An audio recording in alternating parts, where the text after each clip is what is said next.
sgleiniog yn cael ei tynnu gan dryciau mawr crant.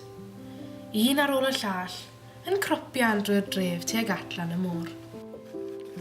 Pobl ar ei gwyliau, gofynnais yn syn.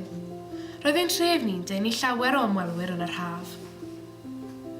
Gwaith, sipsiwn, atebodd mam yn flinedig.